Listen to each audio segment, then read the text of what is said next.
আসসালামু আলাইকুম। 29 নভেম্বর 2025 সালে যারা বার কাউন্সিল এমসিকিউ পরীক্ষা দিবেন তাদের জন্য আমি একটা শর্ট সাজেশন নিয়েছি সাক্ষ্য আইনের উপরে। যারা সময়ের অভাবে পড়তে পারেন নাই কিংবা যারা খুব কম পড়ে পাশ করতে চান, শুধু তারা আমার এই সাজেশনটা ফলো করবেন। যারা 70-80 পাওয়ার ইচ্ছা নাই, কোনো রকমে 50 মার্ক পেয়ে পাশ করতে চাই, শুধু তারা আমার এই সাজেশনটা ফলো করতে পারেন। তো অন্যদের মতো আমি শুধু ধারাগুলো দিয়ে যাব তাই নয়, যে 3 ধারা 4 ধারা 5 ধারা 6 ধারা 7 ধারা অমক ধারা তমক ধারা দিলাম। শুধু এভাবে ধারাগুলো দিয়ে গেলে কিন্তু আপনি শুধু এটাই দেখেই যাবেন, কিন্তু পরে আর পড়া হয় না।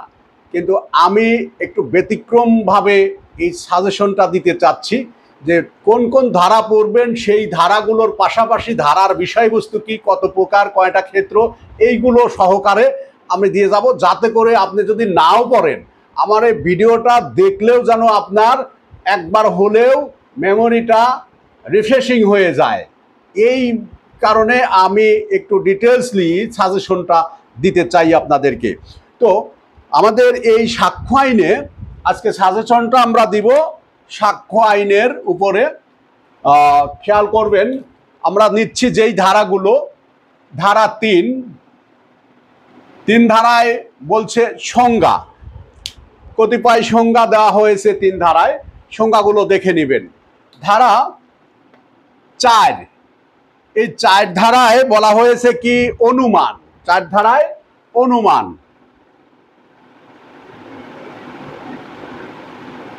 অনুমান অনুমান কত প্রকার? 3 প্রকার। তাহলে আমরা কি কি পড়ব? 3 ধারা সাক্ষ্য আইনে, 4 ধারা। 4 ধারাতে কি বলছে? অনুমানের কথা বলছে। 3 প্রকার অনুমান, মেপিজম, শ্যালপিজম আর কনক্লুসিভ প্রুফ। তাহলে আমরা শুধু ধারাটাই নিচ্ছি না, ধারার সাথে ভিতরেরও কিছু কথাবার্তা গুরুত্বপূর্ণ যেগুলো নিয়ে যাব, যাতে করে এই ভিডিওটা দেখলে অ্যাটলিস্ট 15টা প্রশ্নের মধ্যে যেন 7-8টা প্রশ্নও আপনার না পড়েই এই ভিডিওর মাধ্যমে যেন আপনি পেতে পারেন। ধারা 5 ধারায় বলছে 2টা বিষয়ে সাক্ষ্য দেওয়া যাবে। কয়টা বিষয়ে? 2টা বিষয়ে সাক্ষ্য দেওয়া যাবে, বিচার্য বিষয় আর প্রাসঙ্গিক বিষয়। 2টি বিষয়ে সাক্ষ্য দেওয়া যাবে, 2টা বিষয়ে সাক্ষ্য দেওয়া যাবে। ধারা 6 ধারা নিচ্ছি আমরা। 6 ধারায় রেস গেস্টে নীতির প্রতিফলন ঘটেছে।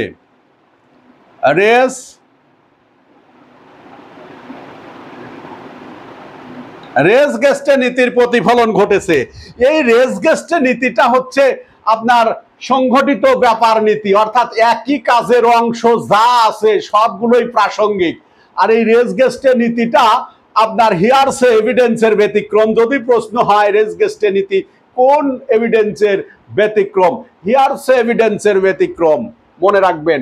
আর এই রেস গেস্টে নীতির আপনার ব্যাখ্যা দেওয়া হয়েছে 6 ধারা, তারপরে আপনার 6 ধারা 7, 8, 9 এবং 14 ধারায় ব্যাখ্যা দেওয়া হয়েছে। এবার আসি ধারা 7 ধারায় বলছে যে যে সকল বিষয় বিচার্য বিষয়ের উপলক্ষ, কারণ, পরিণাম সেই বিষয়গুলো প্রাসঙ্গিক। তাহলে কি বলছে? আপনার যে সকল বিষয়, ঘটনা, উপলক্ষ,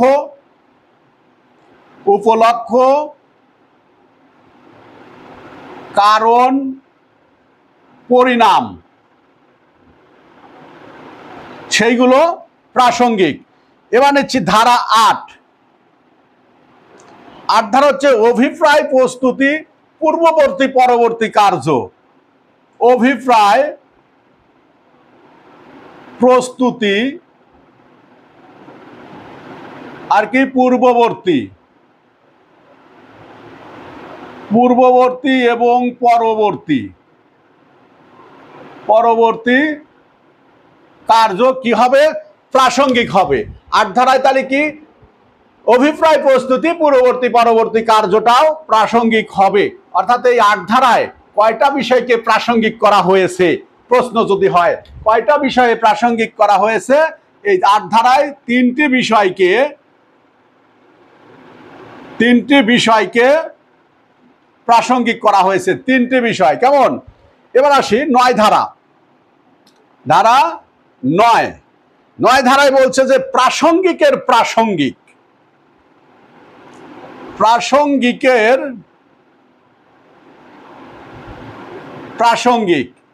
অর্থাৎ যে সকল বিষয় প্রাসঙ্গিক বিষয়ের সাথে জড়িত সেই সকল বিষয়ও প্রাসঙ্গিক হবে 9 ধারায়। প্রাসঙ্গিকের প্রাসঙ্গিক।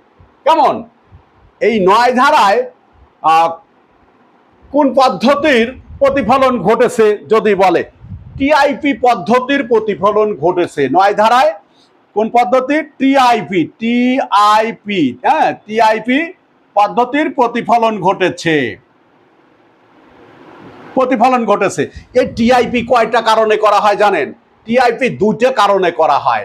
একটা হচ্ছে অপরাধের সাথে জড়িত সম্পত্তিকে খুঁজে বের করার জন্য, আর একটা হচ্ছে অপরাধের সাথে জড়িত অপরাধীকে, আসামিকে খুঁজে বের করার জন্য। এই 2টা কারণে টিআইপি করা হয়। তাহলে আমরা 9 ধারাও নিলাম।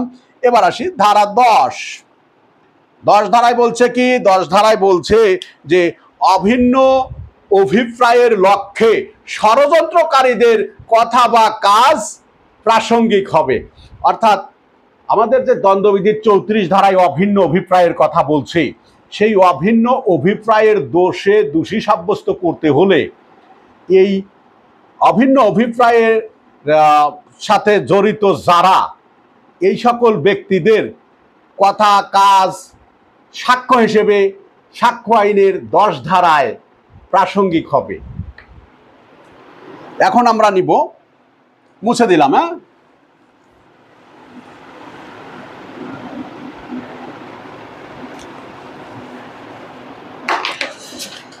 খেয়াল করেন 10 ধারা গেল। এখন আমরা যাচ্ছি যে 11 ধারা। ধারা 11 ধারায় বলছে, এই 11 ধারায় পিলিয়া অফ এলিবি বা অন্যত্র থাকার অজুহাত এর প্রতিফলন ঘটেছে। কেমন? পিলিয়া অফ এলিবি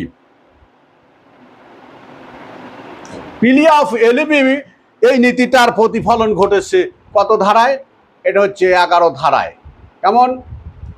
আর এই পিলিয়া অফ এলিবি প্রমাণ করতে হবে সাক্ষ্য আইনের কোন ধারায় জানেন? এটা হচ্ছে প্রমাণ করতে হবে সাক্ষ্য আইনের 103 ধারা অনুযায়ী। কত? প্রমাণ করতে হবে 103 ধারা অনুযায়ী। আপনারা আমার এই ভিডিওটা যারা দেখছেন একটু দয়া করে সবাই শেয়ার করে দিবেন, এবং যদি ভালো লেগে থাকে কমেন্ট করে জানাবেন, আর কে কোথা থেকে দেখছেন একটু জানাবেন। এবার আসি আমরা যেই ধারাটা নিব, পরবর্তী ধারাটা হচ্ছে আপনার 17 ধারা। আমরা শুধুমাত্র গুরুত্বপূর্ণ ধারাগুলো যেখান থেকে প্রশ্ন হয়, প্রশ্ন হওয়ার মতো কিভাবে প্রশ্ন হবে এই সহকারে টোটাল সাক্ষ্য আইনের সাজেশনটা দিব। তাহলে 17 ধারায় বলছে কি? স্বীকৃতির সংজ্ঞা আছে এখানে। কেমন? স্বীকৃতির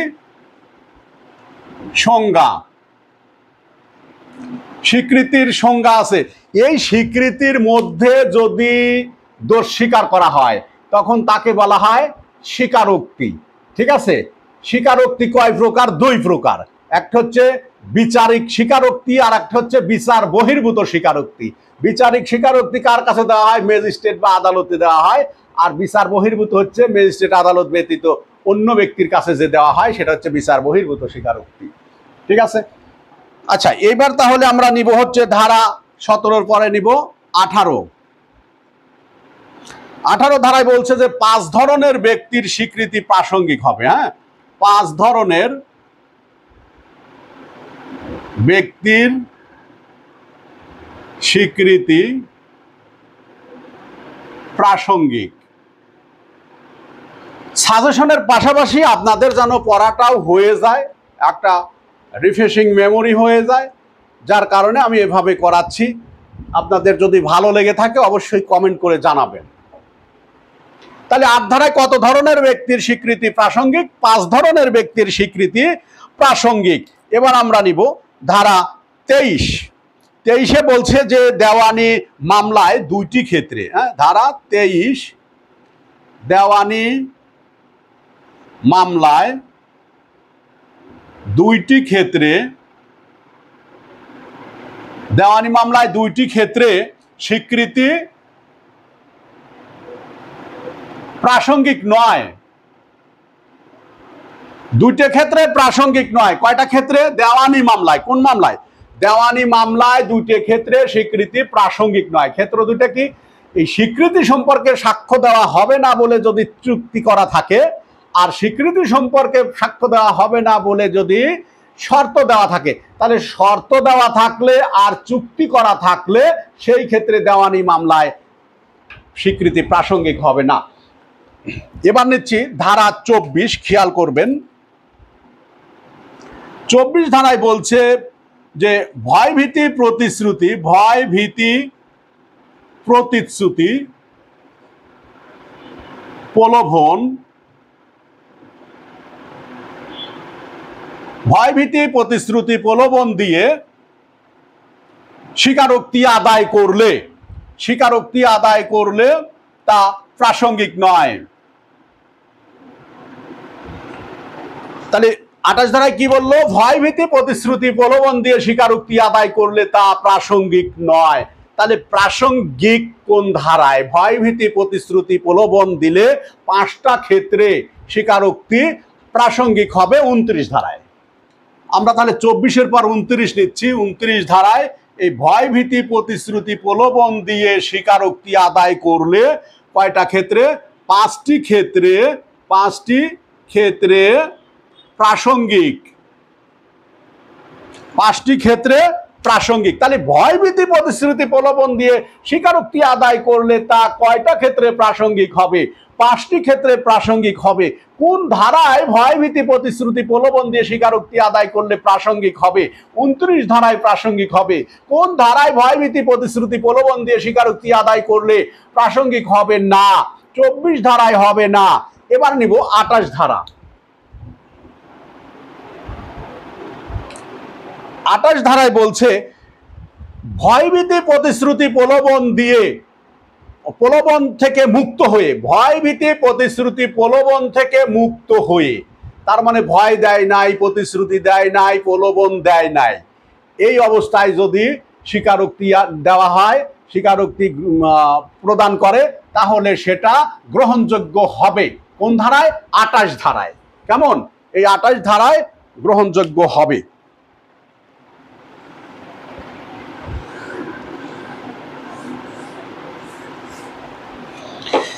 এবার আসি ধারা 28-এর পরে নিচ্ছি আমরা 25। মানে 28-এ কেন গেছি? ওই ভয়ভীতি প্রতিশ্রুতি প্রলোভন সংক্রান্ত 3টে ধারা আছে সাক্ষ্য আইনে, 24, 29 আর হচ্ছে 28, এই জন্য নিছি। এবার 25 ধারা। 25 ধারায় হচ্ছে পুলিশের নিকট স্বীকারোক্তি দিলে তা প্রাসঙ্গিক নয়।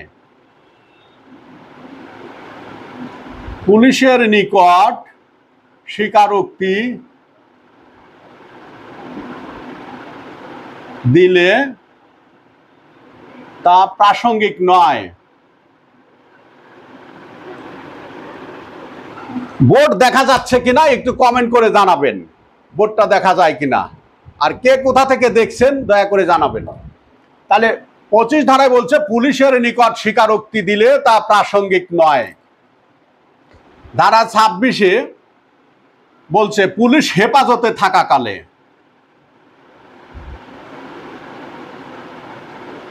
পুলিশ হেফাজতে থাকাকালে স্বীকারোক্তি, পুলিশের কাছে স্বীকারোক্তি দিলে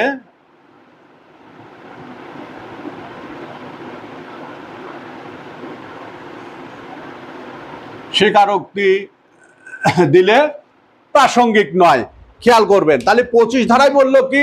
25 ধারায় কেউ যায়া পুলিশকে বললো যে আমি অপরাধ করছি, এই অপরাধ করছি, আমারে গ্রেপ্তার করেন, আমারে শাস্তি দেন, এই কথাটা গ্রহণযোগ্য হবে না তার বিরুদ্ধে প্রমাণের জন্য। আর 26 ধারায় হচ্ছে পুলিশ হেফাজতে থাকা অবস্থায় যদি পুলিশের কাছে স্বীকারোক্তি দেয় সেটাও গ্রহণযোগ্য নয়। কিন্তু 26 ধারায় এই পুলিশ হেফাজতে থাকাকালে ম্যাজিস্ট্রেটের উপস্থিতিতে যদি স্বীকারোক্তি দেয় তাহলে সেইটা গ্রহণযোগ্য হবে। ধারা 27 ধারায় বলছে যে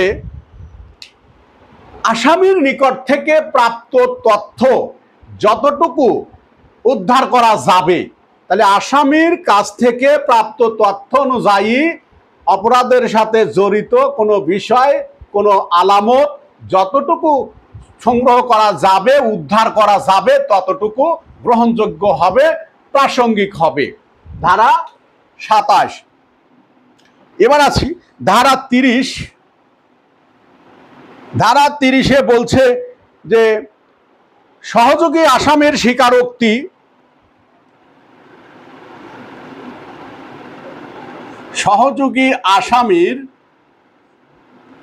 স্বীকারোক্তি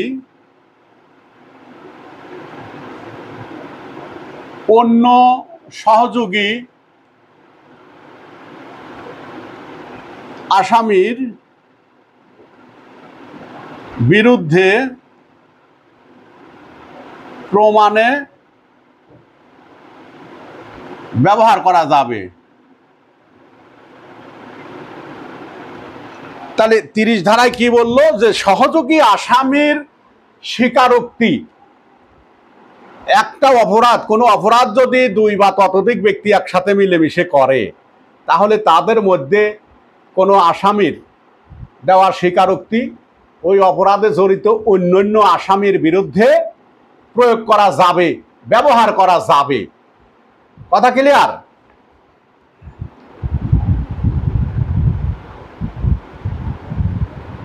আচ্ছা, এবার আমরা নিব ধারা 32। 32 ধারায় বলছে, মুছে দে এখানে লিখি, ধারা 32 ধারায় বলছে যে পূর্বের বিবৃতি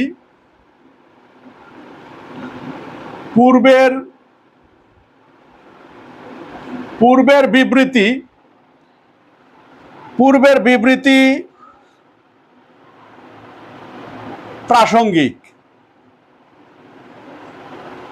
পূর্বের বিবৃতি প্রাসঙ্গিক 4 ধরনের ব্যক্তির বিবৃতি। 32 ধারায় 4 ধরনের ব্যক্তির বিবৃতি 8টি ক্ষেত্রে।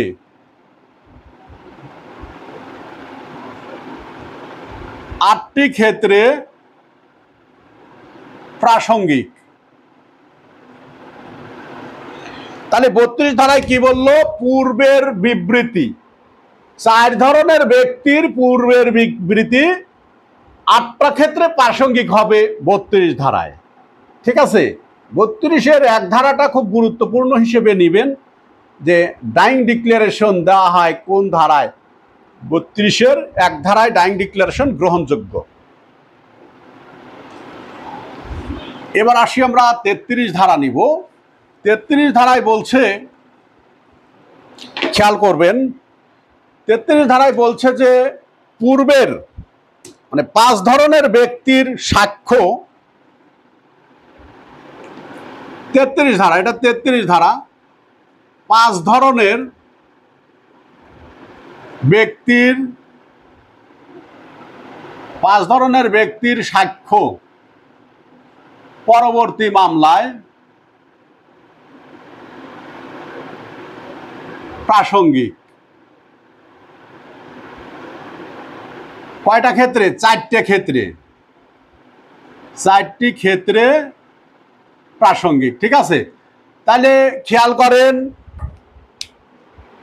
33 ধারায় কয় ধরনের ব্যক্তির সাক্ষ্য পরবর্তী মামলায় প্রাসঙ্গিক হবে? 5 ধরনের ব্যক্তির সাক্ষ্য পরবর্তী মামলায় প্রাসঙ্গিক হবে। কয়টা ক্ষেত্রে হবে প্রাসঙ্গিক? 4টে ক্ষেত্রে। আর 32 ধারায় 4 ধরনের ব্যক্তির পূর্বের দেওয়া বিবৃতি প্রাসঙ্গিক হবে, পরবর্তী মামলায় প্রাসঙ্গিক হবে, বা ওই মামলার পরবর্তী পর্যায়ে প্রাসঙ্গিক হবে 8টা ক্ষেত্রে। ঠিক আছে? মৃত ব্যক্তি, নিখোঁজ ব্যক্তি, দূরপ্রবাসী, অক্ষম ব্যক্তি। এই 4 ধরনের। আর 33 ধারায় হচ্ছে 5 ধরনের ব্যক্তি। কে কে? মৃত ব্যক্তি, নিখোঁজ ব্যক্তি, অক্ষম ব্যক্তি, দূরপ্রবাসী, আর একজন হচ্ছে প্রতিপক্ষ যাকে আটক করে রেখেছে বা বন্দি করে রেখেছে এই ব্যক্তি। এই 5 ধরনের ব্যক্তি। পরবর্তীতে আমরা নিব 33-এর পরে নেব কত? 40। ধারা 40-এ কি বলছে? এটা রেস জুডিকাটা নীতির প্রতিফলন ঘটেছে।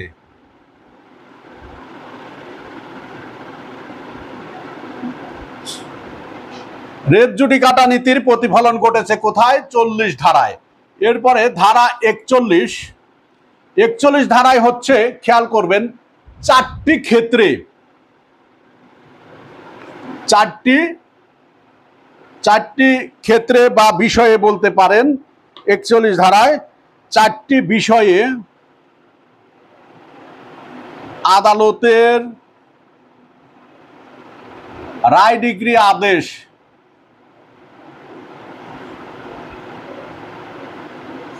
তাহলে 4টি ক্ষেত্রে আদালতের রায়, ডিগ্রি, আদেশ প্রাসঙ্গিক। কোন ধারায়? 41 ধারায়। এই 4টে ক্ষেত্র কি? প্রবেট। একটা হচ্ছে প্রবেট, 2 নম্বর হচ্ছে ম্যাট্রিমোনিয়াল মানে বিবাহ সংক্রান্ত। প্রবেট মানে হচ্ছে কি? উইল সংক্রান্ত, ম্যাট্রিমোনিয়াল বিবাহ সংক্রান্ত। 3 নম্বর অ্যাডমিরালটি মানে নৌজাহাজ চলাচল সম্পর্কিত। আরেকটা হচ্ছে ইনসলভেন্সি, এটা হচ্ছে দেউলিয়াত্ব।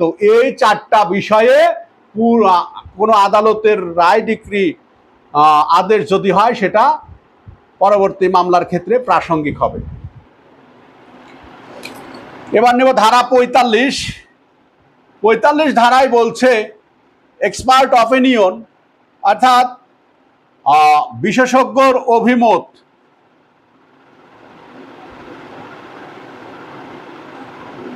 বিশেষজ্ঞদের অভিমত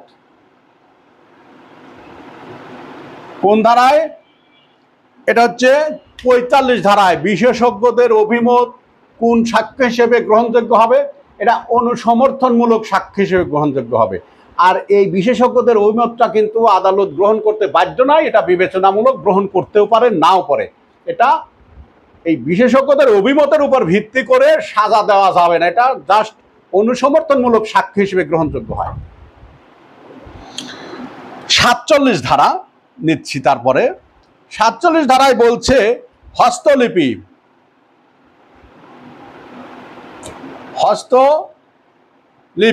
তাহলে এই হস্তলিপি প্রাসঙ্গিক। হস্তলিপি সম্পর্কে অভিমত প্রাসঙ্গিক হবে কার?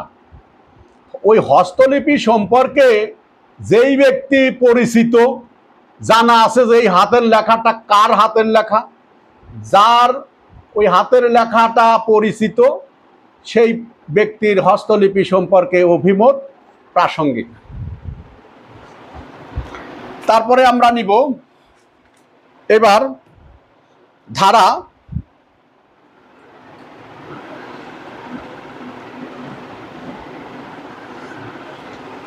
খেয়াল করবেন, চরিত্রের প্রাসঙ্গিকতা।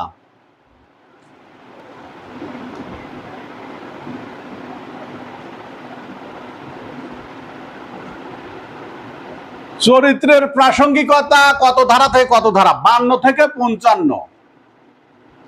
52 থেকে 55 ধারায় কোন সম্পর্কে বর্ণিত হয়েছে? চরিত্রের প্রাসঙ্গিকতা সম্পর্কে বর্ণিত হয়েছে। তাহলে কত ধারায় চরিত্রের প্রাসঙ্গিকতা? 52 থেকে 55 ধারায় চরিত্রের প্রাসঙ্গিকতা। ধারা 52 নিচ্ছি। 52 ধারায় কি বলছে? দেওয়ানি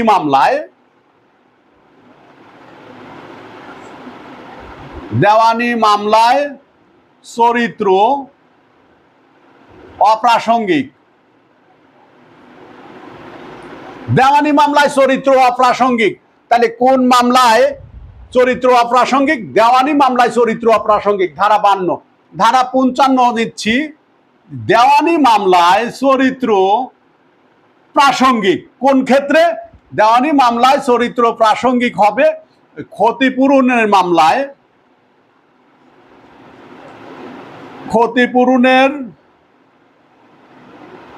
মামলায় ক্ষতির পরিমাণ ক্ষতির পরিমাণ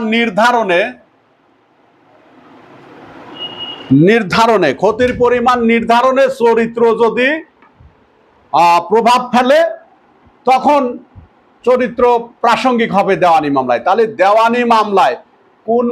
দেওয়ানি কোন মামলার ক্ষেত্রে চরিত্র প্রাসঙ্গিক?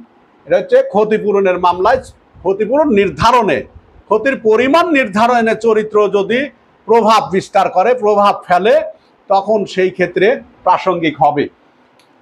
ধারা 53 ফৌজদারি মামলায়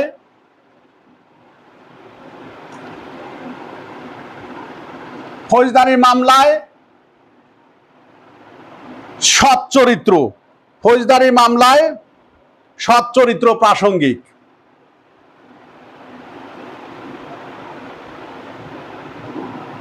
সৎ চরিত্র প্রাসঙ্গিক। দেখেন না, বলে না যে ইওর অনার, আমার মক্কেল সম্পূর্ণ নির্দোষ, তার চরিত্র ফুলের মতো পবিত্র, একদম ধোয়া তুলসী পাতা, এর মতো সহজ সরল ভদ্র নিরীহ মানুষ, সৎ চরিত্রের মানুষ আর দুনিয়ায় নাই। বলেন এরকম। তার মানে কি সৎ চরিত্রটা প্রাসঙ্গিক।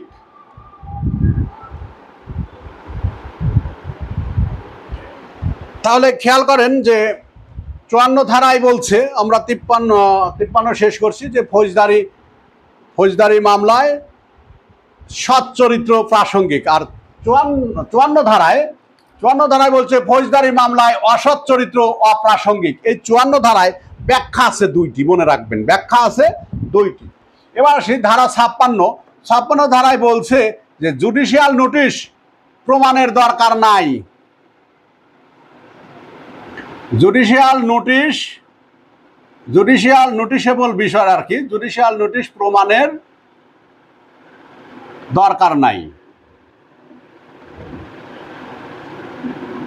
ঠিক আছে। ধারা 57-তে বলছে জুডিশিয়াল নোটিশেবল বিষয়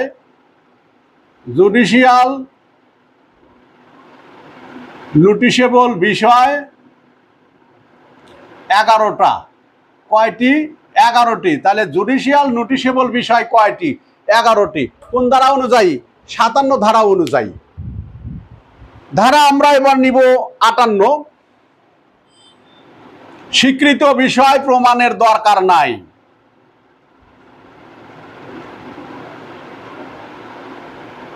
স্বীকৃত বিষয় প্রমাণের দরকার নাই।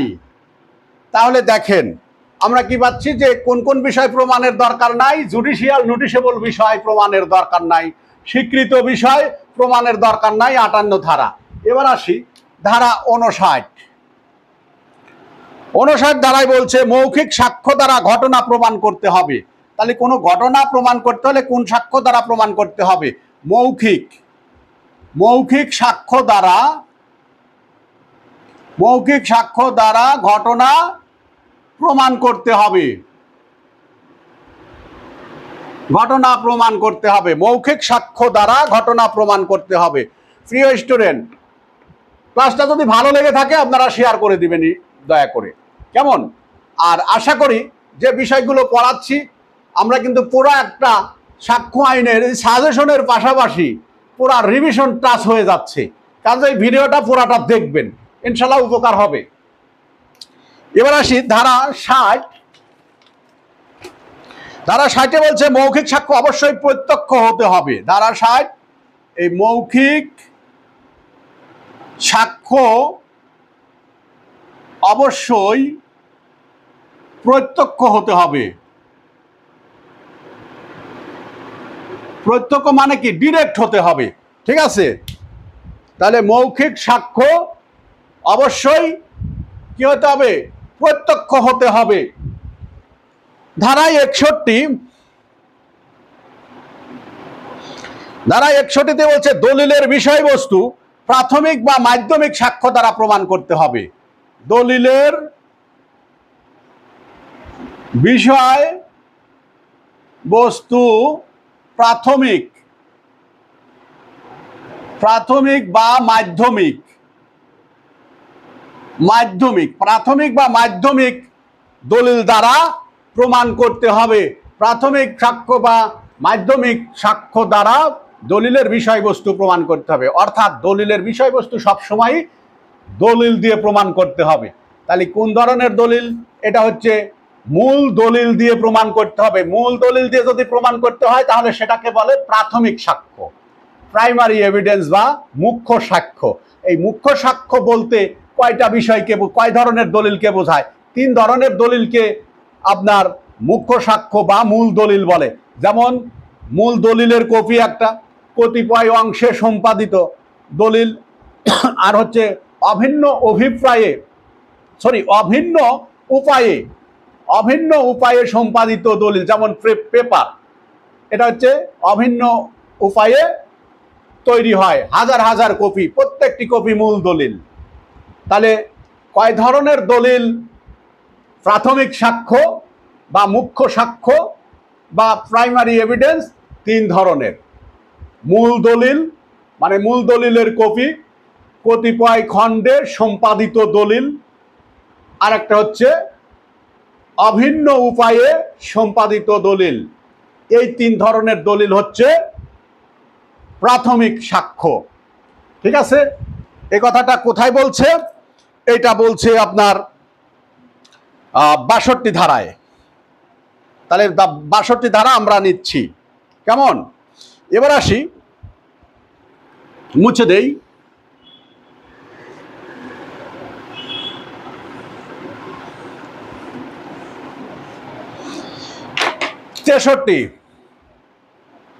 ধারা 63 ধারায় বলছে কি, যে মাধ্যমিক সাক্ষ্য দ্বারা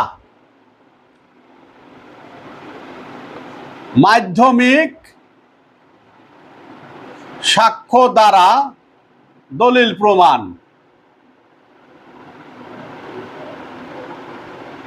তাহলে মাধ্যমিক সাক্ষ্য দ্বারা দলিল প্রমাণ করা যায়। একটা দলিলের বিষয়বস্তু মাধ্যমিক সাক্ষ্য দ্বারাও প্রমাণ করা যায়। মাধ্যমিক সাক্ষ্য মানে কয় ধরনের দলিলকে মাধ্যমিক সাক্ষ্য বলে জানেন? 5 ধরনের দলিলকে মাধ্যমিক সাক্ষ্য বলে। তাহলে 63 ধারায় কয় ধরনের দলিলকে মাধ্যমিক সাক্ষ্য বলে? 5 ধরনের দলিলকে মাধ্যমিক সাক্ষ্য বলে। ঠিক আছে? 64 ধারায় বলছে, এসব ধারা থেকে একটা একটা করে প্রশ্ন আছে, আমি কিন্তু আপনাদের সাথে সেটা নিয়ে যাচ্ছি। তাহলে 64 ধারায় কি বলছে? 64 ধারায় বলছে যে আপনার দলিলের বিষয়বস্তু প্রমাণ করতে হবে দলিল দিয়ে। 65 ধারায় 7টা ব্যতিক্রম আছে। এই 7টা ব্যতিক্রম ছাড়া আপনার মূল দলিল দিয়ে প্রমাণ করতে হবে। আর 65 ধারায় যে 7টা ক্ষেত্র আছে, এই 7টা ক্ষেত্রে 63 ধারায় বর্ণিত যে 5 ধরনের দলিল, এই 5 ধরনের দলিল দ্বারা প্রমাণ করা যাবে 65 ধারার 7টা ক্ষেত্রে। কথা ক্লিয়ার? তাহলে যদি প্রশ্ন হয় এভাবে যে দলিলের বিষয়বস্তু প্রাথমিক সাক্ষ্য দ্বারা প্রমাণ করতে হবে, এই নীতির ব্যতিক্রম কয়টি? এই নীতির ব্যতিক্রম কয়টি? 7টি। কোথায় আছে? 65 ধারায় আছে। এবারে নিব আমরা ধারা 68 নিচ্ছি। 65 কিন্তু আমরা নিয়েছি, ব্যতিক্রম আছে 7টা। 68 ধারা 68তে বলছে, দলিল সম্পাদন করতে হলে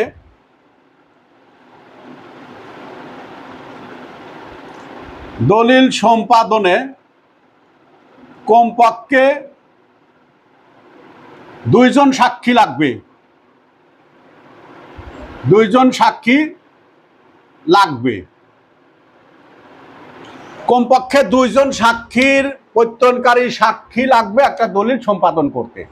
আর কখন ডাকতে হবে? প্রত্যয়নকারী সাক্ষীকে কখন ডাকতে হবে? যদি প্রত্যয়নকারী সাক্ষী জীবিত থাকে তাহলে কমপক্ষে একজন সাক্ষীকে, জীবিত থাকলে কমপক্ষে একজন সাক্ষীকে দলিল সম্পাদন প্রমাণের জন্য ডাকতে হবে। কথা ক্লিয়ার? এই কথাটা বলছে কোথায়? 68 ধারায়। এবার আসি যে 69 ধারা, প্রত্যয়নকারী সাক্ষীকে খুঁজে পাওয়া না গেলে কিভাবে দলিল সম্পাদন প্রমাণ করা যায় সেই বিষয়টা। ধারা 69, তাহলে প্রত্যয়নকারী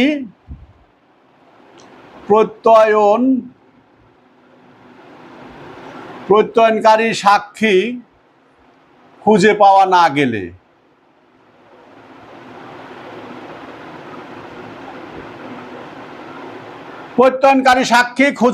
না গেলে কিভাবে দলিল প্রমাণ করা যায়?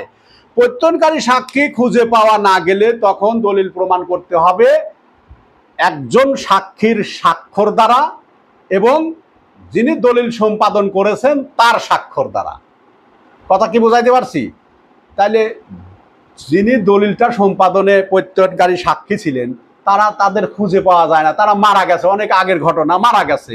তাহলে এখন কিভাবে এটা দলিলটা সম্পাদনের সত্যতা প্রমাণ করবে? যে সাক্ষী ছিল, এই 2-3জন সাক্ষী যারাই থাকুক তাদের মধ্যে একজনের স্বাক্ষর সংগ্রহ করতে হবে, হয় ভোটার আইডি কার্ড থেকে অথবা অন্য কোনো দলিল তিনি করে দিছেন বা স্বাক্ষর করেছেন, এরকম একটা দলিল নিয়ে আসিয়া এই দলিলের স্বাক্ষরের সাথে মিলাইতে হবে যে দেখেন তার স্বাক্ষর, এই ইশাখার স্বাক্ষর এই দলিলে যেমন, এই আমার এই দলিলের সে সাক্ষী ছিল এই দলিলেও তেমন, তাহলে আমার দলিলের স্বাক্ষরটা তার স্বাক্ষর আছে মানে এটা সত্য। আবার যিনি দলিলটা করে দিচ্ছেন, সম্পাদন করছেন, মালিক বিক্রি করছে, তার হচ্ছে স্বাক্ষর। অন্য কোনো দলিল থেকে তার একটা স্বাক্ষর বা ভোটার আইডি কার্ডের মাধ্যমে যে কোনোভাবে তার একটা স্বাক্ষর, সত্য অরিজিনাল স্বাক্ষরটা নিয়ে আইসা আপনার দলিলের সাথে মিলাবেন, এই যে এইটা তার স্বাক্ষর আর সে আমার দলিল করে দিছে একই স্বাক্ষর, তার মানে আমার দলিলটা অরিজিনাল, আমার দলিল সত্য, এভাবে প্রমাণ করতে হবে। তাহলে প্রত্যয়নকারী সাক্ষী খুঁজে পাওয়া না গেলে কিভাবে প্রমাণ করবে? একজন প্রত্যয়নকারী সাক্ষীর স্বাক্ষর দ্বারা এবং দলিল সম্পাদনকারীর স্বাক্ষর দ্বারা। ধারা 69। এবার নিচ্ছি ধারা 74। ধারা 74-এ বলছে সরকারি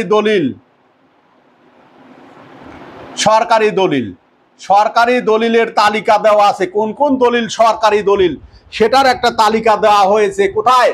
এটা হচ্ছে ধারা 74-এ আছে, দেখে নেবেন আপনারা। ধারা 75 হচ্ছে বেসরকারি দলিল। তাহলে বেসরকারি দলিলের আছে কোথায়, তালিকা আছে কোথায়? 75-এ আছে।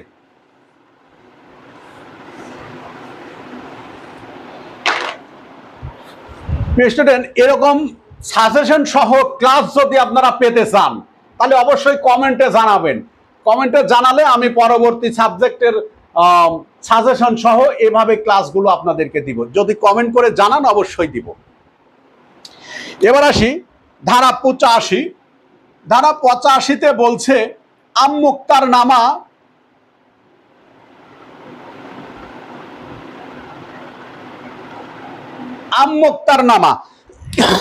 খেয়াল করেন, এই আমমুক্তার নামা সম্পাদন হবে কার সম্মুখে? সম্পাদন এবং স্বাক্ষর হবে কার সম্মুখে? বা আমমুক্তার নামা কার দ্বারা স্বাক্ষরিত হতে হবে? এটা হচ্ছে নোটারি পাবলিক, জজ, ম্যাজিস্ট্রেট, তারপরে আপনার কনসাল, ভাইস কনসাল। ঠিক আছে? নোটারি পাবলিক, জজ, ম্যাজিস্ট্রেট, আদালত, কনসাল, ভাইস কনসাল, এদের সম্মুখে সম্পাদিত হতে হবে এবং এদের দ্বারা স্বাক্ষরিত হতে হবে, তাহলেই সেই আমুক্তারনামাটা সঠিক। পাওয়ার অফ অ্যাটর্নি বলা হয় আমুক্তারনামা। এবার আসি ধারা 90। ধারায় বলছে 30 বছরের পুরাতন দলিল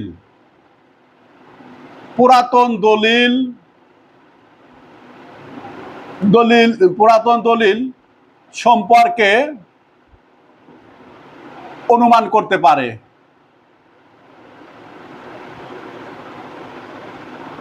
এটা কিন্তু মেপিজম। তাহলে 30 বছরের পুরাতন দলিল সম্পর্কে আদালত কোন ধরনের অনুমান করতে পারে? মেপিজম অনুমান করতে পারে। আর আমমুক্তার নামা সম্পর্কে আদালত কোন ধরনের অনুমান করতে পারে? এটা হচ্ছে শ্যালপিজম, অবশ্যই অনুমান করবে। ঠিক আছে? 90 ধারায় যেটা বলছে 30 বছরের পুরাতন দলিল অনুমান করতে পারে, এই অনুমানটা করতে হলে মানে কয়টা ক্ষেত্রে এই অনুমানটা করতে পারে, দুইটা উপাদান আছে বা দুইটা বিষয় লক্ষণীয়।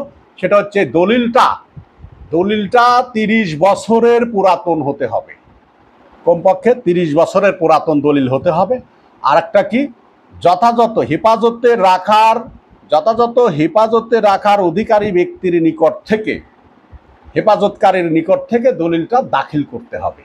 তাহলেই আদালত সেই দলিলের সত্যতা সম্পর্কে অনুমান করতে পারবেন। ঠিক আছে, এবার আসি 90 ক ধারায় বলছে 5 বছরের পুরাতন ডিজিটাল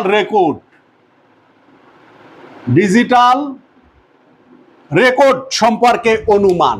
তাহলে কত বছরের পুরানো ডিজিটাল রেকর্ড সম্পর্কে আদালত অনুমান করতে পারেন? এটাও মেপিজম, অনুমান করতে পারেন। 5 বছরের পুরাতন ডিজিটাল রেকর্ড সম্পর্কে অনুমান করতে পারেন কোন ধারায়? এটা হচ্ছে অ্যামেন্ডমেন্ট হয়ে আসছে 90 ক ধারায়। এবার নিব আমরা 101 ধারা। 101 ধারায় বলছে বার্ডেন অফ প্রুফ, প্রমাণের ভার।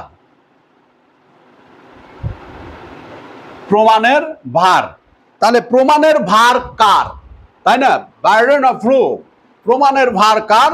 এটা হচ্ছে মামলায় যেই পক্ষ রায় আশা করে, রায় কামনা করে, সেই পক্ষকে প্রমাণ করতে হবে, মামলাটা প্রমাণ করতে হবে। মামলায় যদি যেই পক্ষটা রায় কামনা করবে, রায় আশা করবে, সেই পক্ষকেই মামলা প্রমাণ করতে হবে। ধারা 102 বলছে যে দেওয়ানি মামলায় যদি কোনো পক্ষ থেকে কোনো সাক্ষ্য দেওয়া না হয়, তাহলে যেই পক্ষ হেরে যাবে, ক্ষতিগ্রস্ত হবে, সেই পক্ষকে প্রমাণ করতে হবে। তাহলে দেওয়ানি মামলায় প্রমাণের দায়িত্ব কার? দেওয়ানি মামলায় হচ্ছে যেই পক্ষ হারবে, যেই পক্ষ ক্ষতিগ্রস্ত হবে, সেই পক্ষকে প্রমাণ করতে হবে।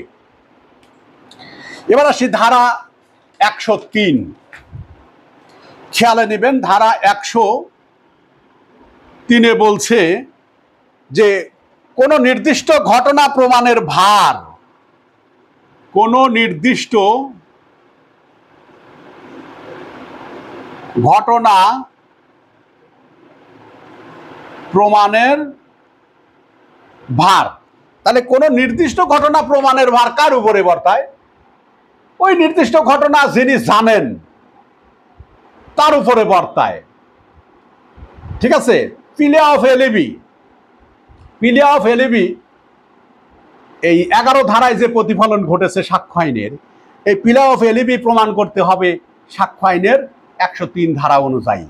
সে কোথায় ছিল, সে অন্যত্র ছিল, এটা সেই জানে, তাকে প্রমাণ করতে হবে অন্যত্র থাকাটা। তাহলে 103 ধারায় বলল কি, যে কোনো নির্দিষ্ট ঘটনা যে ব্যক্তি বিশেষভাবে জানেন তাকেই সেটা প্রমাণ করতে হবে। ধারা 105 ধারায় বলছে যে আসামির মামলা দ্বন্দ্ববিধির যে ব্যতিক্রমের মধ্যে পড়ে, অর্থাৎ দ্বন্দ্ববিধির জেনারেল এক্সেপশন কোথায়? ধারা 76 থেকে 106। তাহলে আসামির মামলা বা অপরাধ যদি দ্বন্দ্ববিধির 76 থেকে 106 মধ্যে পড়ে, তার মামলা, তার অপরাধ যে এই জেনারেল এক্সেপশনে পড়েছে, সেটা তাকে প্রমাণ করতে হবে। যদি কেউ বলে যে আমি তাকে হত্যা করছি, কিন্তু আমি আমার নিজের জীবন বাঁচানোর জন্য হত্যা করছি, কারণ ওইখানে যে, ওই স্থানে যে তার উপর অ্যাটাক হয়েছিল, তার উপরে আক্রমণ হয়েছিল, সেটা প্রতিহত করার জন্য হত্যা করেছে, এটা তাকে প্রমাণ করতে হবে। এবার আসি ধারা 107।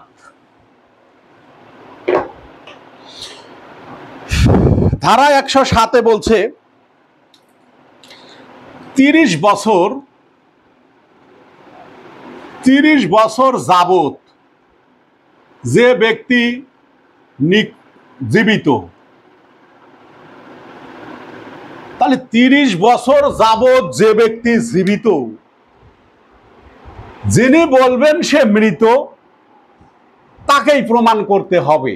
আমরা জানি যে 30 বছর যাবৎ এই লোকটা জীবিত আছে, হঠাৎ করে একজন এসে বলল সে লোক তো মৃত, তাহলে ওই যে বলবে মৃত তাকে সেটা প্রমাণ করতে হবে যে সে মৃত। তাহলে কত বছর যাবৎ জীবিত থাকলে কোনো ব্যক্তি মৃত বলে দাবি করলে তাকে প্রমাণ করতে হবে 30 বছর যাবৎ। ঠিক আছে, এবার আসি ধারা। এটা কত ধারা? এটা ছিল 107 ধারা। এবার আমরা নিব 108 ধারা।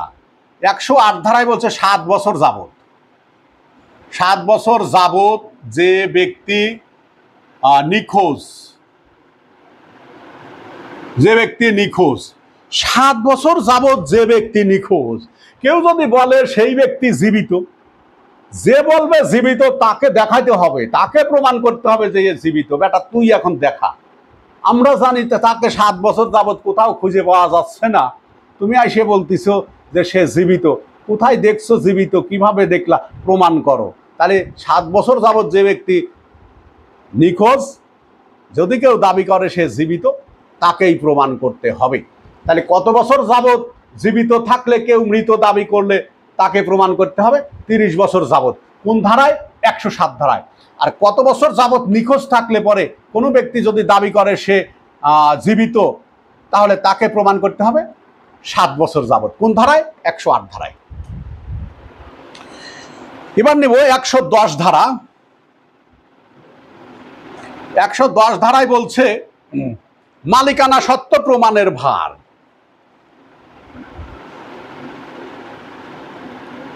মালিকানা সত্ত্ব প্রমাণের ভার। তাহলে মালিকানা সত্ত্ব প্রমাণের ভার কার? যিনি মালিকানা দাবি করবেন যে এই সম্পত্তির মালিক আমি, যিনি মালিকানা সত্ত্ব দাবি করবে এই সম্পত্তির মালিক আমি, তাকেই প্রমাণ করতে হবে যে এই জমি যে তার, তার কাগজপত্র কিভাবে সে মালিক হলো তা প্রমাণ তাকে করতে হবে। সুনির্দিষ্ট প্রতিকার আইনের 8 ধারায় যে মামলাটা হয়, সেই 8 ধারার মামলার মালিকানা সত্ত্ব প্রমাণ করতে হবে সাক্ষ্য আইনের কোন ধারা অনুযায়ী? 10 ধারা, 110 ধারা অনুযায়ী। মনে রাখবেন, আমরা এভাবে সাজেশনটা দিচ্ছি এই জন্য যে আপনাদের পড়াটা কিন্তু প্রায় 80% হয়ে যাচ্ছে যেভাবে আলোচনা করেছি। আর সামান্য কিছু বাদ আছে, ওটা আপনারা একটু দেখে নেবেন। আমার এভাবে ভিডিওটা আপনাদের সাথে দেওয়ার এই জন্যই উদ্দেশ্য যে আমরা সাজেশন যে এত ধারা এত ধারা এত ধারা পড়বেন দিয়ে গেলাম, কিন্তু ওইটা শুধু আমরা দেখে কোনো লাভ হয় না, লাভ হয় না, সময়টাই নষ্ট হয়। তো আমরা যেভাবে দিচ্ছি ধারায় এত, এই বিষয়টা এই ক্ষেত্র এইভাবে পড়া কিন্তু আপনার হয়ে যাচ্ছে আমার এই ভিডিও থেকে, মেমোরিটা কিন্তু রিফ্রেশ হয়ে যাচ্ছে। কাজেই আমি মনে করি আমার এই ভিডিওটা যদি ফুল দেখেন, ইনশাআল্লাহ সাক্ষ্য আইনে অ্যাটলিস্ট এইটুকের মধ্যে এই ভিডিও থেকে কমপক্ষে 7 থেকে 8টা প্রশ্ন আপনার কমন পড়বে ইনশাআল্লাহ। ঠিক আছে, এবার নিব আমরা ধারা 111। 111তে বলছে সরল বিশ্বাস। এই সরল বিশ্বাস প্রমাণের ভার কার? তাহলে সরল বিশ্বাস প্রমাণের ভার, যিনি সরল বিশ্বাস দাবি করবেন যে আমি এই কাজটা সরল বিশ্বাসে করেছি, যিনি দাবি করবেন সরল বিশ্বাস, তাকেই সরল বিশ্বাসটা প্রমাণ করতে হবে। ধারা 115 114, এই 114 ধারাটা খুবই গুরুত্বপূর্ণ। এখান থেকে প্রতি বছর একটা প্রশ্ন এসে থাকে। 114 ধারার উদাহরণ এত। ঠিক আছে, এই কয়টা উদাহরণ আপনারা একটু মেইন বই থেকে ইংরেজি এবং বাংলা সহ দেখে নেবেন দয়া করে, এখান থেকে একটা প্রশ্ন মাস্ট বি আসবে। ধারা 115, ধারা 115তে বলছে প্রতিবন্ধকতা। কি বলছে? প্রতিবন্ধকতা, অর্থাৎ অ্যাস্টোপেল। এই অ্যাস্টোপেল, প্রতিবন্ধকতা বা অ্যাস্টোপেল 15 ধারায় সংজ্ঞা দিছে। তাহলে অ্যাস্টোপেল সম্পর্কে কোন ধারায় বলা হয়েছে যদি বলে? 115 থেকে 117, 115, 16, 17 তিনটা ধারায় সাক্ষ্য আইনে 3টা ধারায় অ্যাস্টোপেল সম্পর্কে বিধান আছে। 115 ধারায় আছে হচ্ছে কি অ্যাস্টোপেলের সংজ্ঞাটা। অ্যাস্টোপেল সৃষ্টি হয় কয় ভাবে? 3 ভাবে অ্যাস্টোপেল সৃষ্টি হয়। আর অ্যাস্টোপেল প্রযোজ্য নয়, প্রয়োগ করা যায় না কটা ক্ষেত্রে? 3টা ক্ষেত্রে। কে আবার কল দেয়? তাহলে অ্যাস্টোপেল কয় ভাবে সৃষ্টি হয়? 3 ভাবে সৃষ্টি হয়। অ্যাস্টোপেল কয়টা ক্ষেত্রে প্রযোজ্য নয়? 3টা ক্ষেত্রে প্রযোজ্য নয়। সৃষ্টি হয় 3 ভাবে, কি কি? ঘোষণা দ্বারা, কার্য দ্বারা আর কার্যবিরতি দ্বারা। এই 3 ভাবে সৃষ্টি হয়, ঠিক আছে? আর প্রযোজ্য নয় কয়টা ক্ষেত্রে? 3টা ক্ষেত্রে। আইনের প্রশ্নে, আইনের বিরুদ্ধে ফৌজদারি মামলায় প্রযোজ্য নয়। অ্যাস্টোপেল কোন মামলায় প্রযোজ্য? অ্যাস্টোপেল দেওয়ানি মামলায় প্রযোজ্য। এই পর্যন্ত ক্লিয়ার। এবার আসি ধারা 118। 118তে বলছে যে কে সাক্ষ্য দিতে পারে? হু মে টেস্টিফাই। কে সাক্ষ্য দিতে পারে? কে সাক্ষ্য দিতে পারে? হু মে টেস্টিফাই। খেয়াল করবেন, আদালতের জিজ্ঞাসিত প্রশ্ন বুঝে উত্তর দিতে পারে এমন যে কোনো ব্যক্তি, যে কোনো ব্যক্তি যোগ্য সাক্ষ্য দিতে পারে। আদালত যা জিজ্ঞেস করবে তা বুঝে যদি উত্তর দিতে পারে, যে কোনো ব্যক্তি যোগ্য সাক্ষ্য। হোক সে শিশু, শিশুর বয়স যত কমই হোক, 2 বছর হোক, 1.5 বছর হোক, আদালত জিজ্ঞেস করছে, বুঝছে, উত্তর দিছে যথাযথ, যোগ্য। বয়স কোনো বিবেচ্য বিষয় না। তাহলে শিশু, বৃদ্ধ, যত বয়সী হোক, বৃদ্ধ হোক, ঠিক আছে? এমনকি যদি পাগলও হয়, আদালত যা জিজ্ঞেস করতেছে, আদালতের প্রশ্নটা বুঝে যদি সে যথাযথ উত্তর দিতে পারে, তাহলে পাগলও যোগ্য সাক্ষী বলে গণ্য হবে। তাহলে কোন ব্যক্তি হবে তা কিন্তু বলে নাই। হবে কোন, কিভাবে হবে, কোন শর্তে হবে? শর্ত হচ্ছে আদালতের জিজ্ঞাসিত প্রশ্ন বুঝতে সক্ষম এবং এর যথাযথ উত্তর দিতে সক্ষম এমন যে কোনো ব্যক্তি। যে কোনো ব্যক্তি, ব্যক্তির কথা কিন্তু বলে নাই কোন ব্যক্তি। বুঝতে পারবে প্রশ্ন এবং উত্তর যথাযথ সঠিক উত্তর দিতে পারবে এমন যে কোনো ব্যক্তি, হোক সে পাগল, যে কোনো ব্যক্তি যোগ্য সাক্ষী। আপনারা কে কোথা থেকে দেখছেন একটু কমেন্ট করে জানাবেন। সবার কমেন্টে আমি পড়ে থাকি, কে কি লিখলেন সবাই, সব কমেন্ট পড়েও থাকি, দেখেও থাকি। আপনারা কে কোথা থেকে দেখছেন একটু জানাবেন। আর আমাদের ভিডিওটা একটু শেয়ার করে দিবেন, সবাই দেখতে পারে। শেয়ার দিয়ে একটু ডান লিখবেন, তাতেই বুঝবো আমি। কেমন? এবার আসি, কত ধারা নিলাম? 118। এবার 119 ধারা। 119-এ বলছে বোবা সাক্ষী। বোবা সাক্ষী, তাহলে বোবা সাক্ষী গ্রহণযোগ্য কিনা? অবশ্যই গ্রহণযোগ্য। অর্থাৎ বোবা সাক্ষী যে ব্যক্তি কথা বলতে পারে না, সে হচ্ছে বোবা, তাই না?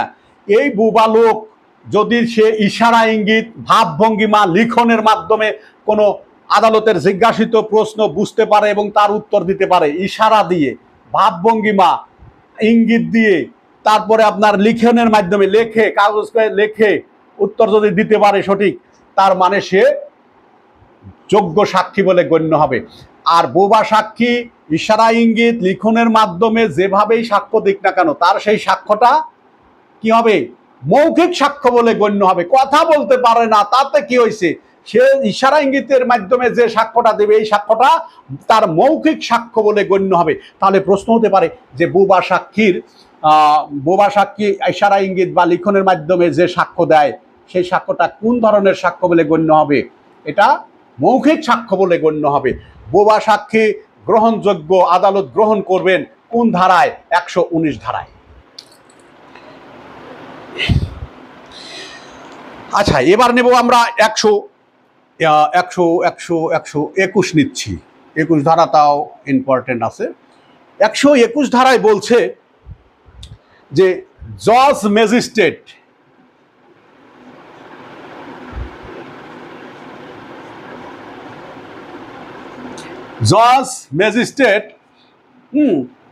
এই জজ ম্যাজিস্ট্রেট যে আদালতের অধীন, সেই আদালতের অনুমতি ছাড়া আদালতের কার্যক্রম সম্পর্কে তাকে সাক্ষ্য দিতে বাধ্য করা যাবে না। তবে বিচারকের সামনে, জজ বা ম্যাজিস্ট্রেটের সামনে তার দায়িত্ব পালন করা অবস্থায় যে সকল ঘটনা ঘটবে সেই ঘটনা সম্পর্কে জজ ম্যাজিস্ট্রেটের সাক্ষ্য নেওয়া যাবে, গ্রহণযোগ্য হবে। ঠিক আছে, ধারা 121। এবার নিচ্ছি 122 ধারা, বিবাহ বন্ধন চালু থাকা অবস্থায়। ধারা 122, বিবাহ বন্ধন চালু থাকাকালীন, বিবাহ বন্ধন চালু থাকাকালীন স্বামী স্ত্রী পরস্পরের বিরুদ্ধে, পরস্পরের বিরুদ্ধে সাক্ষ্য দিতে বাধ্য করা যাবে না। ঠিক আছে, বিবাহ বন্ধন চালু থাকাকালীন স্বামী স্ত্রীকে পরস্পরের বিরুদ্ধে সাক্ষ্য দিতে বাধ্য করা যাবে না। তবে দুইটা ক্ষেত্রে করা যাবে। নিজেদের মধ্যে মামলা হলে তখন, আর একটা হচ্ছে যদি অনুমতি দেয় তখন, এই দুইটা ক্ষেত্রে করা যাবে। এবার আসি ধারা 123। এইসব ধারা থেকে একটা করে প্রশ্ন আছে, তো কাজেই নিয়ে গেছি। আবার ধারার সংখ্যায় বেশি, সবই দিচ্ছে তা না, সবই দিলেও এসব ধারা থেকে একটা করে প্রশ্ন, আর কিছু নাই, একেবারে সহজ। সব মিলাইয়ে আপনার আমার সাজেশন থেকে সর্বোচ্চ 150টা প্রশ্ন পাবেন। 150টা প্রশ্ন পড়ে যদি আপনি 10টা প্রশ্ন কমন পড়েন তাহলে কি এটা অনেক কম পড়া হলো না? অনলি 150টা প্রশ্ন হবে এই যা পড়াচ্ছি আজকের ক্লাসে, এর মধ্যে 150 হবে না, আরো কম হবে। 123 ধারা বলছে যে রাষ্ট্রের গোপনীয়তা সম্পর্কে,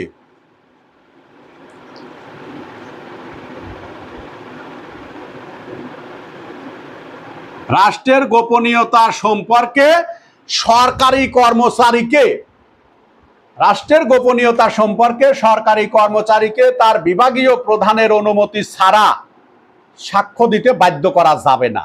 তাহলে এখান থেকে প্রশ্ন হতে পারে, দেখেন, যে সরকারি কর্মচারীকে কার অনুমতি ছাড়া রাষ্ট্রীয় গোপনীয়তা সম্পর্কে প্রশ্ন করা যাবে না, জিজ্ঞাসা করা যাবে না? হচ্ছে বিভাগীয় প্রধানের অনুমতি ছাড়া। এর যে একটা প্রশ্ন, কোন ধারা অনুযায়ী বিভাগীয় প্রধানের অনুমতি ছাড়া সরকারি কর্মচারীকে রাষ্ট্রীয় গোপনীয়তা সম্পর্কে সাক্ষ্য জিজ্ঞাসা করা যাবে না বা সাক্ষ্য দিতে বাধ্য করা যাবে না? 123 ধারা অনুযায়ী। এবার আসি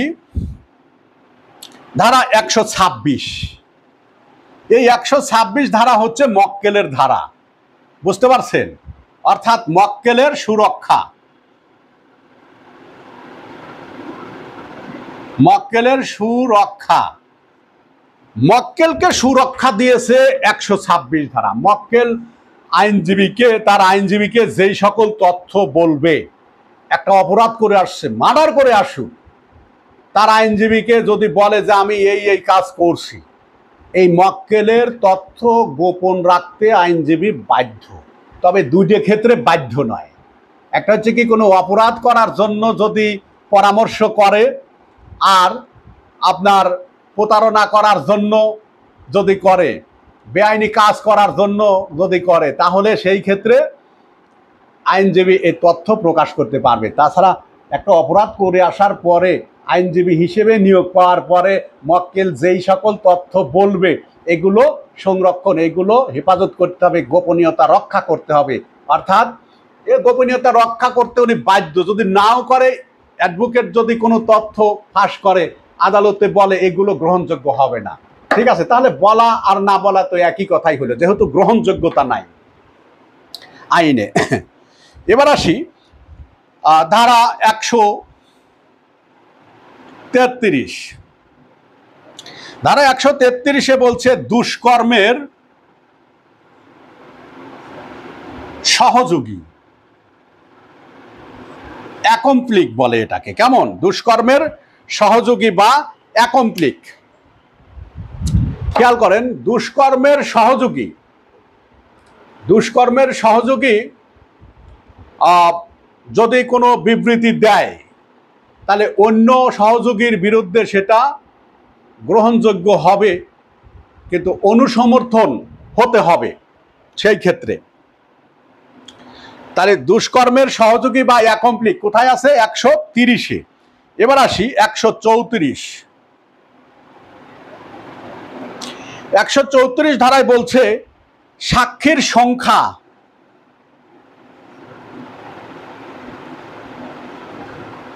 সাক্ষীর সংখ্যা, সাক্ষী কোনো মামলা প্রমাণের জন্য কতজন সাক্ষীর দরকার হবে সে কথাটা বলছে 134-এ। তাহলে সাক্ষী কতজন হতে হবে? সাক্ষী এক বা একাধিক হতে পারে, একজন হলেও হবে, একাধিক হলেও হবে, সাক্ষীর কোনো নির্দিষ্টতা নাই। গতবারে এই প্রশ্নটা আসছে সম্ভবত, যে সাক্ষী কতজন, কোনো মামলা প্রমাণের জন্য কতজন সাক্ষীর প্রয়োজন হবে, সাক্ষীর কোনো নির্দিষ্টতা নাই, অর্থাৎ সাক্ষী একজনও হতে পারে, একাধিকও হতে পারে। কথা ক্লিয়ার? এবার আসি 135 ধারা। 135-এ বলছে কি, যে সাক্ষী উপস্থিতির ক্রম। সাক্ষী উপস্থিত করার ক্রম, মানে সাক্ষী উপস্থিত করার ক্রম মানে সাক্ষীকে কার পরে কে কি করবে। তাহলে উপস্থিত করার ক্রমটা কি? প্রথম হচ্ছে জবানবন্দি, জবানবন্দির পরে জেরা, জেরার পরে পুনর্জেরা। ঠিক আছে? অর্থাৎ এক্সামিনেশন ইন চিফ জবানবন্দি, আর ক্রস এক্সামিনেশন জেরা, আর কি রি এক্সামিনেশন। ঠিক আছে? পুনর্জবানবন্দি। এবার আসি, মুছে দেই। হ্যাঁ,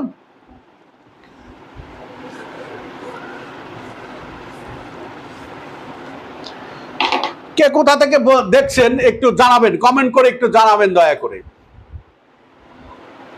এবার নিব, কত নিলাম আমরা লাস্টে? 35 নিয়েছি তো। এবার নেব হচ্ছে 37, 137। এই তো ক্লাসের শেষের দিকে আসছে, আর একটু ধৈর্য ধরেন। 137-এ বলছে যে জবানবন্দি, জেরা, পুনর্জবানবন্দির সংজ্ঞা। এখানে সংজ্ঞা আছে, সংজ্ঞাগুলো দেখে নেবেন, এবং ইংরেজিতে বাংলায় দুটোই দেখে নেবেন। 138, এই 138-এ সাক্ষ্য দেওয়ার পর্যায়ের কথা বলছে। প্রথম হচ্ছে কি করবে? প্রথম জবানবন্দি, তারপরে জেরা, তারপরে পুনর্জবানবন্দি। এবার পুনর্জবানবন্দিতে যদি নতুন বিষয়ের অবতারণা হয় তাহলে কি হবে? পুনর্জেরা হবে। ঠিক আছে? 4টে পর্ব। পুনর্জেরা ফার্দার কিন্তু ইয়া হবে না,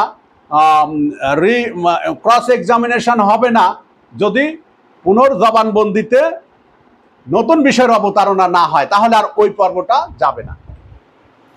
এবার আসেন 38 নিচি। এবার হচ্ছে 41। 141-এ বলছে কি, ইঙ্গিতবাহী প্রশ্ন।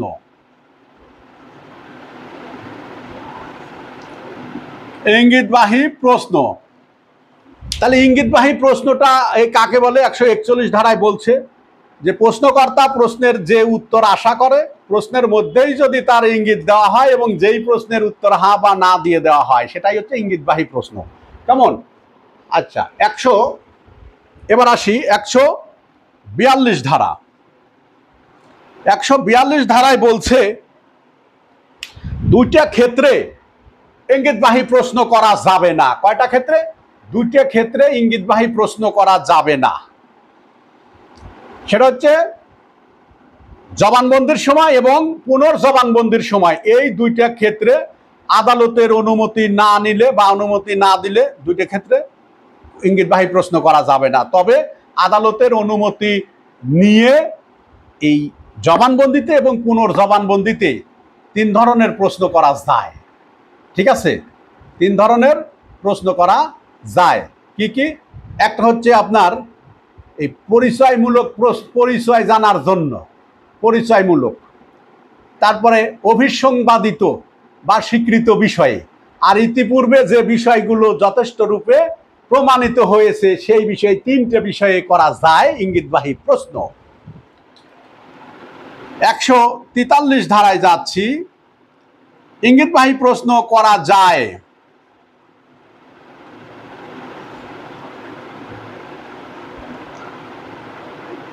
তাহলে ইঙ্গিতবাহী প্রশ্ন করা যায় কখন? জেরায়। 143 ধারায় বলছে জেরার সময় ইঙ্গিতবাহী প্রশ্ন করা যায়, তবে দুইটা প্রশ্নকে একসাথে জোড়া করে একটা আকারে করা যাবে না। আপনি কি কুতুব, আপনি কি গুলি করতে দেখেছেন? এই হচ্ছে দুইটা নেগেটিভ প্রশ্ন, তাই না? দুইটা ইঙ্গিতবাহী প্রশ্ন আপনি একসাথে জোড়া করে একটা আকারে করতে পারবেন না, 43 ধারায় বলছে। এবার আসি ধারা 146। 146 ধারায় বলছে যে জেরায় 3 ধরনের প্রশ্ন আইনসম্মত। তাহলে জেরায় কয় ধরনের প্রশ্ন? 3 ধরনের প্রশ্ন আইনসম্মত। জেরায় কয় ধরনের প্রশ্ন আইনসম্মত প্রশ্ন হতে পারে? জেরায় 3 ধরনের প্রশ্ন আইনসম্মত। এবার আসি 151 ধারা। 151 ধারায় বলছে যে অশ্লীল কুৎসাজনক প্রশ্ন, এই অশ্লীল কুৎসামূলক প্রশ্ন করা যাবে না, আদালত নিষেধ করতে পারে। তাহলে অশ্লীল কুৎসামূলক প্রশ্ন করা যাবে না, এটা আদালত কি করবে? নিষেধ করবে। কোথায় বলছে? এটা কয়টি ক্ষেত্রে, তবে কয়টা ক্ষেত্রে করা যাবে? 2টি ক্ষেত্রে করা যাবে, লিখবেন 2টি ক্ষেত্রে করা যাবে। অশ্লীল কুৎসামূলক প্রশ্ন করলে আদালত সেটা করতে নিষেধ করতে পারে, তবে 2টি ক্ষেত্রে করা যাবে।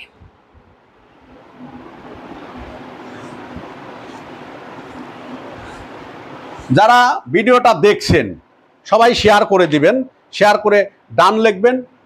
আর যারা এরকম ভিডিও আমার সাজেশন সহ এভাবে ক্লাস সহ পেতে চান, আমাদের ল এক্সপ্রেস পেজটা আপনারা ফলো দিবেন এবং প্রয়োজনে আমাদের এই ভিডিওগুলো দেওয়া থাকবে আপনার ল এক্সপ্রেস ইউটিউব চ্যানেলে, আপনারা সাবস্ক্রাইব করবেন, ওখানে পেয়ে যাবেন। এবার আসি ধারা 154। ধারায় 154তে বলছে আপনার বৈরী সাক্ষী। বৈরী সাক্ষী কি? সাক্ষী যখন নিজের পক্ষে না কথা বলে, যেই পক্ষ সাক্ষীকে হাজির করলো, নিয়ে গেল আমার পক্ষে কথা বলবে, কিন্তু সাক্ষী তার পক্ষে না বলে বিরুদ্ধ পক্ষে কথা বলতেছে, তার পক্ষ নিয়ে কথা বলছে, তখন সেই সাক্ষী উপস্থাপনকারী পক্ষ কি করবে? সেই সাক্ষীকে বৈরী সাক্ষী ঘোষণা করতে পারে এবং আদালতের অনুমতি নিয়ে সেই সাক্ষীকে জিরা করতে পারে। এই ক্ষেত্রে আদালতের অনুমতি নেওয়াটা বাধ্যতামূলক, কিন্তু আদালতের অনুমতি দেওয়াটা বিবেচনামূলক। কথা ক্লিয়ার? গেল বৈরী সাক্ষী। আর একটা কথা, এই বৈরী সাক্ষীর সাক্ষ্য কিন্তু সাক্ষী বৈরী হয়ে যাওয়ার কারণে এটা অগ্রহণযোগ্য হবে না, গ্রহণযোগ্য হবে। এবার আসি ধারা 157। 157 ধারায় বলছে অনুসমর্থনমূলক সাক্ষ্য।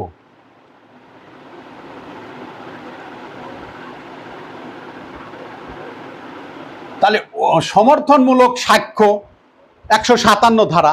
দেখেন আমাদের সাক্ষ্য আইনের 32-1 ধারায় যে ডাইং ডিক্লারেশন, মৃত্যুকালীন ঘোষণা, এই মৃত্যুকালীন ঘোষণার একটা বড় শর্ত হচ্ছে কি, যে ঘোষণাকারীকে, মৃত্যুকালীন ঘোষণাকারীকে অবশ্যই মৃত্যুবরণ করতে হবে। কিন্তু এই মৃত্যুকালীন ঘোষণাকারী যদি ঘোষণা দেওয়ার পরে বেঁচে যায়, তখন আর সেই ঘোষণাটা কিন্তু মৃত্যুকালীন ঘোষণা থাকবে না, তখন সেটা এই 157 ধারায় অনুসমর্থন সাক্ষ্য হিসেবে গ্রহণযোগ্য হবে। তাহলে প্রশ্ন হতে পারে যে মৃত্যুকালীন ঘোষণাকারী ব্যক্তি ঘোষণার পর যদি বেঁচে যায়, তাহলে সেই ঘোষণা কোন ধারায় প্রযোজ্য হবে, প্রয়োগ হবে? 157 ধারা অনুযায়ী গ্রহণযোগ্য হবে। এবার আসি ধারা 159। এই 159 বলছে কি? Memory refreshing. মানে কি? এটা হচ্ছে স্মৃতি পুনর্জীবিত।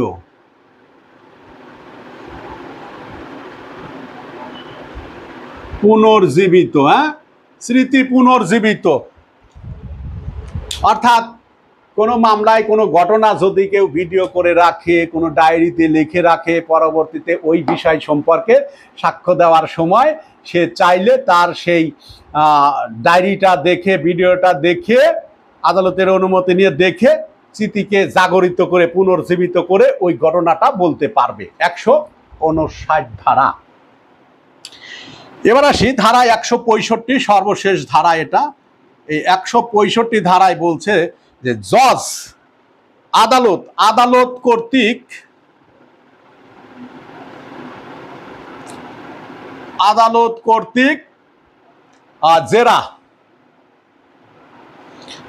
কর্তৃক জেরা বা প্রশ্ন জিজ্ঞাসা করা যায়, জেরা না, প্রশ্ন জিজ্ঞাসা। কেমন? আদালত কর্তৃক প্রশ্ন জিজ্ঞাসা। তাহলে আদালত কোন ধারায় সাক্ষীকে জিজ্ঞাসা করতে পারে? আদালত 165 ধারায় সাক্ষীকে জিজ্ঞাসা করতে পারে। কথা ক্লিয়ার? এই ছিল আমাদের পুরা সাক্ষ্য আইনের উপরে আলোচনা এবং আপনার সাজেশন।